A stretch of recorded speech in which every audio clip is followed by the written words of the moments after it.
bienvenidos a esta casa, no es hotel, esta noche, un programa sumamente especial que he estado esperando desde hace mucho tiempo. Tenemos con nosotros a un invitado sumamente especial, creo que para llenar nuestro círculo de presidentes solamente faltaría Jaime Paz. Lo hemos invitado ya una vez también a Jaime Paz, nos ha prometido venir. Don Jaime, les reiteramos la invitación. Aprovechando esta noche, don Tuto Quiroga con nosotros por primera vez en esta casa, no es hotel. No es la primera vez que lo invito, pero la anterior vez creo que salía de viaje, era una cuestión así, ¿no es cierto? Así pasó, Susana, buenas noches, muchas gracias por la invitación. Susana, Manuel, un gusto estar aquí con ustedes esta noche y espero que todo el mundo desfile aquí por tu programa. Muchas gracias. Bueno, don Tuto, yo quiero presentarle a Manuel Canelas. Manuel Canelas ha sido panelista de esta casa, no es hotel, durante todo nuestro primer ciclo. Manuel se ha ido porque va a empezar, me ha traicionado. Mentira. No, el mismo canal. No, va a empezar otra cosa y realmente me ha costado mucho convencerte, Manuel, que estés esta noche con nosotros. Sí, bueno, en realidad no te ha costado mucho, sino un que poco. El invitado, digamos, yo no me lo quería perder. Solo falta Jaime Paz y yo encantado de estar aquí, sobre todo porque estoy seguro que vamos a tener muchas diferencias con Tuto Quiroga y va a ser más interesante. Bueno, muy bien. Muy bien. Bueno, yo quiero empezar haciendo un bloque que me cuentes un poco sobre tu biografía, yo quiero un poco recordemos quién es Tuto Quiroga, ahora mismo está volviendo a la escena política. Bueno, nunca se ha perdido del todo, pero creo que vale la pena que hoy mismo recordemos quién es el expresidente. Tuto, tú muy joven volviste a Bolivia, tú estudiaste en los Estados Unidos, de hecho el 88 vuelves a Bolivia a trabajar en la empresa privada y el 89 entras como funcionario de alto rango en el Ministerio de Planeamiento, entonces era Doria Medina, entiendo, ministro de Planeamiento, posteriormente vas a la Secretaría de Finanzas, terminas siendo ministro de Finanzas en el 92 de Jaime Paz.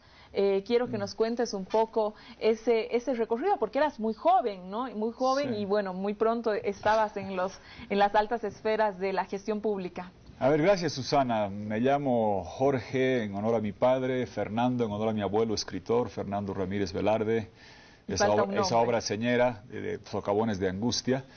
Y el apodo es Tuto, porque era el apodo de mi padre, él lo tenía por un tío, su explicación es más complicada, él quedó huérfano, tenía un tío Tuto que lo cuidaba, entonces a los Jorge le dicen Coco, pero él repetía tío Tuto, cuando era niño se quedó con el apodo, yo hijo mayor sin preguntarme.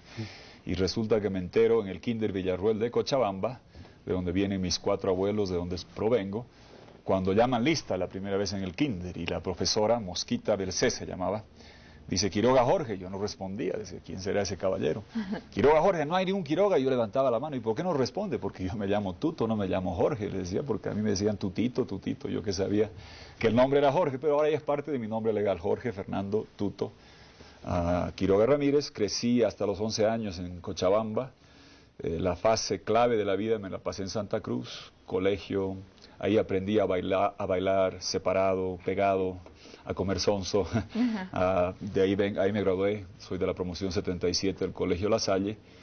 Fui a estudiar ingeniería industrial y saqué maestría. Trabajé mucho tiempo como ingeniero de sistemas en IBM, buenos años, pero estaba siempre consciente que teníamos los bolivianos, que hemos podido educarnos, competir afuera, teníamos la obligación, y la sentía así, de devolverle al país servicio público, porque los que hemos tenido la ventaja por el sacrificio de mis padres, mi madre no tuvo la misma educación, pero si se han esforzado, pues devolverle al país servicio. Volví al país, hice servicio público, las fechas están pequeños ajustes, empecé el año 90 en Cancillería en realidad, trabajando como asesor para temas económicos de Cancillería, después en planeamiento con Enrique García, buen amigo, presidente de la CAF, boliviano notable. Él me llevó allá como su segundo, trabajé con él buen tiempo allá en el Ministerio de Planeamiento, después ministro de Hacienda, evidentemente era jovencito, creo que andaba por los 31 años cuando iba al Parlamento a que me flagelen, era un tecnócrata, me denostaban por ello, como si fuese un término peyorativo. Creo que hasta me pedían mi permiso del menor cuando aparecía en el Congreso en esos momentos. Después seguí en el sector privado y ya incursioné ya en la actividad política propiamente el año 97. Estoy comprometido con mi país. Cuando me preguntan de dónde eres, digo, mire, mis 4 abuelos están enterrados en Cochabamba, con mis 4 hermanos crecí en Santa Cruz, mis 4 hijos han nacido aquí en La Paz. pero soy boliviano, siempre boliviano y solo boliviano, somos una nación y he tenido la fortuna de crecer y estar en diferentes lugares y de poder servir a mi país y espero poder hacerlo. ¿Cómo Tuto Quiroga conoce a Banzer? ¿Qué valoración te merecía Banzer? Banzer tiene un pasado, ha sido el dictador, ¿no? Dictador boliviano. Bueno, más allá de las valoraciones que cada uno pueda tener sobre el general Banzer, ¿cómo tú lo conoces y cómo haces tú esa valoración? Lo conozco más como era una persona técnica, como mucha gente, tenía familiares que conocían, que sabían de que, a ver, en Bolivia en una época crítica no había democracia, no era democracia contra dictadura, eran gobiernos militares de una persuasión o de la otra. Eso lo leí como muchos a través de registros.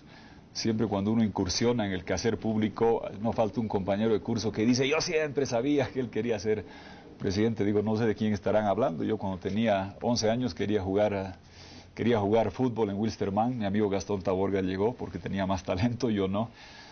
Quería bailar, quería ir a fiestas, quería hacer lo que queremos hacer los jóvenes, no andaba pensando en otras cosas. Sí empecé a trabajar políticamente, activamente a mediados de la década de los 90. Yo estaba trabajando en una entidad privada. Yo había sido un ministro tecnócrata, la prensa económica recurría mucho a mí para que opine sobre la capitalización, sobre el contrato de Enron y cosas que hacía el gobierno de Sánchez de Lozada. Me invitaban a este canal como voz técnica. Y resulta que yo ingenuo daba mi criterio técnico y pensaba que uno podía hacer eso con tranquilidad. Cuando llega Sánchez Berzaín me llevan 2 juicios. Mi madre no podía dormir, lloraba y decía, Dios me salve. Porque bueno, lo que querían, como me explicó un amigo, te quieren tapar la boca, o sea, que te callas para siempre o sigues peleando por tus ideas. Y más joven sufría y extrañamente resulta que he sido enjuiciado 2 veces por Sánchez de Lozada y 2 veces por Evo Morales. Debo ser el único que comparte esa peculiar distinción y creía de que había que ir por otro camino y ahí es que empecé a trabajar políticamente con don Hugo Banzer, que ha terciado en democracia 6 veces, ha construido puentes y creo que si algo debemos agradecer, no hay que pasar mucho tiempo en lo que ya sucedió, pero hubo una gran reconciliación con mucha gente que eran enemigos. Mencionabas al presidente Jaime Paz, Óscar Zamora Medinaceli, 2 tarijeños, tú vienes de Tarija, sería bueno que los traigas por acá porque se construyeron puentes de reconciliación en democracia y pudimos forjar una democracia diferente. Tuto, por un tema generacional simplemente yo pensaría que hubiera un poco más de vinculación con el MIR de la época. ¿Por qué optaste por la ADN? Mira, yo estaba trabajando, yo me involucré políticamente activamente a mediados de la década de los 90. Seguramente, quizás si Sánchez de Lozada no mandaba a Sánchez Berzaín a hacerme 2 juicios, de repente me quedaba ahí trabajando en el sector técnico, pero resulta que a mí me tenían etiquetado como tecnócrata, una persona que se requería para manejar cargos públicos. Empecé ya a entrar en la arena política y a defenderme, porque tenía suficiente valor para decir no me puedo quedar callado. Cuando no creía en lo que estaba haciendo Sánchez de Lozada, nos oponíamos. El MIR estaba muy golpeado en ese tiempo, injustamente también. Recordarás, fue la época de todo eso de narcovínculos y un ataque durísimo, y la oposición se centraba en lo que hacíamos nosotros. Ahí me comprometí con ADN, al MNR, y que en paz descanse un hombre que quizás hoy día lo apreciamos mucho más, don Carlos Palenque, el compadre, que era fácil subestimarlo, pero que tenía una forma de llegar al corazón de la gente sin agitar el hígado. Yo veo que hoy hay un gobierno que agita mucho el hígado y no tanto el corazón. Palenque tenía una forma de expresarse, comunicarse, llegar a la gente, y éramos los que hacíamos oposición ante un gobierno muy poderoso, el de Sánchez de Lozada, que tenía gran llegada a los medios, a las instituciones, a todo Bolivia de su lado, y era una tarea solitaria y paradoja. Hoy muchos de los que eran parte de ese gran hegemónico proyecto hacen mutis por el foro, callan y miran para otro lado. Ahí quizás entró mi compromiso con el país, y mi compromiso es de, Susana, recuperar las raíces de la palabra política. Muchas veces se usa política como insulto, como adjetivo descalificativo. Yo soy ingeniero, he trabajado profesionalmente, no soy próspero empresario, creo en el servicio público y creo en la política, policos, hacer ciudad, hacer patria y construir un mejor futuro para nuestros hijos. Estamos en época de campaña. Tuto Quiroga también fue jefe de campaña en el 93. Así es, ahí empecé a trabajar. ¿Tú reconociste públicamente que la campaña fue un error propio haberla perdido? No, a ver, hay muchos factores, pero ya pasó, ya llegó. A mí lo que me duele es que ganó Sánchez de Lozada, después hubo otro tiempo, participé después directamente en 2 campañas, la del 97, la del 2005. ¿Cuál fue el error de la campaña del 93? Aprovechando que estamos en época electoral, para los marketineros políticos haremos esta pregunta. No, ya ni me acuerdo, ya pasó demasiado tiempo, no le viene al caso. Yo he aprendido, hay un gobierno que todo el día insulta al pasado, el retrovisor, si miran en su auto mañana cuando estén conduciendo, o en el trufi, o en el micro, o en el minibús, van a ver que el retrovisor es 40 veces más pequeño que el vidrio del frente, el parabrisas, que dicen hay que mirar para el frente, ya las lecciones que se tienen se las tendrá, lo importante es lo que viene hacia adelante. Tú fuiste vicepresidente muy jovencito, 37 años tenías. Así es. El gobierno de Banzer tuvo muchísimas complicaciones, de hecho hubieron muchísimas acusaciones de corrupción al medio del gobierno, muchos paros, muchas marchas, muchas huelgas. Fue un gobierno que realmente atravesó muchísimos problemas. El cambio generacional, más allá del final que haya tenido Banzer, penoso para unos, para otros no tanto, ¿te dio posibilidad de mejor gobernabilidad? A ver, miré una época muy compleja. Si tú ves la historia económica de Sudamérica, ¿qué ha ocurrido? En Sudamérica, el 98-2003 se denominaba de parte de la CEPAL, la Unidad de Análisis Económico de Naciones Unidas para América Latina. La CEPAL denomina el 98-2003 la media década perdida. El hemisferio, Sudamérica, estaban con problemas gravísimos. Argentina se vino abajo, devaluó, no pudo pagar su deuda externa, Brasil devaluaba, Venezuela implosionó, Uruguay se cayó.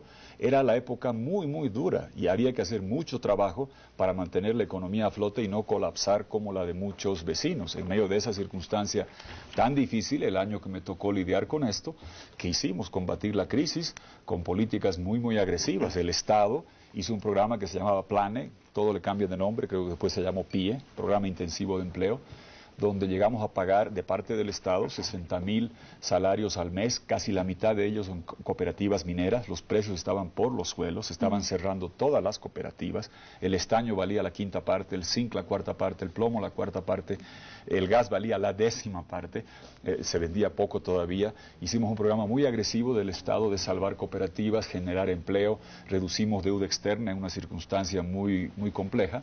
Esos recursos se fueron a los municipios rurales con población indígena y sigue influyendo hoy, se llama la plata del diálogo, y sigue influyendo a los municipios donde se da más a los más pobres, en zonas rurales indígenas.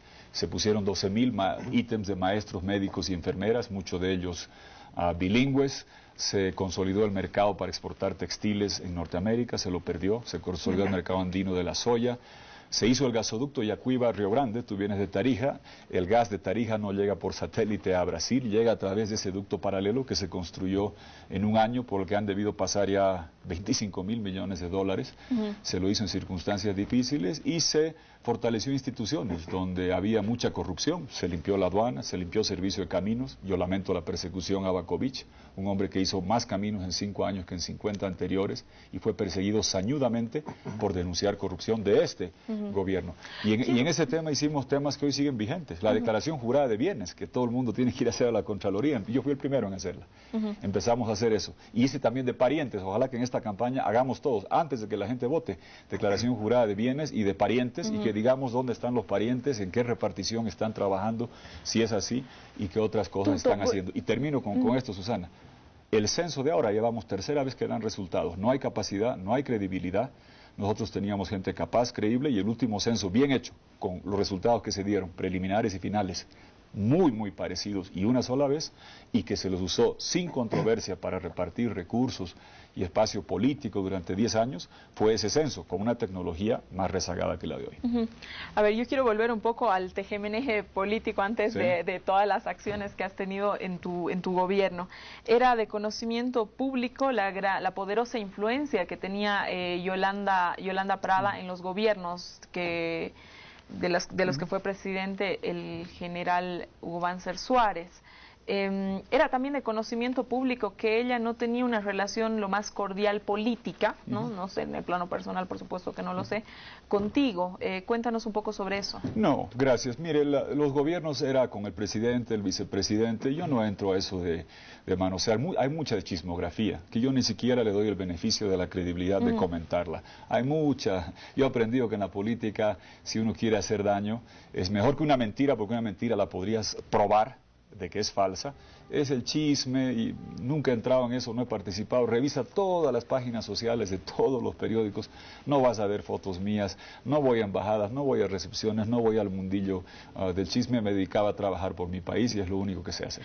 Había una confrontación, eso sí era público, entre los pitufos y otra leyenda, pitufos y los pitufos y los dinosaurios. Usted era el líder de los pitufos. Pero a ver, yo en realidad lo que quiero saber es, hubo un recambio generacional, sin duda. Es a eso a lo que quiero ir, no claro. Tanto al chisme como tal.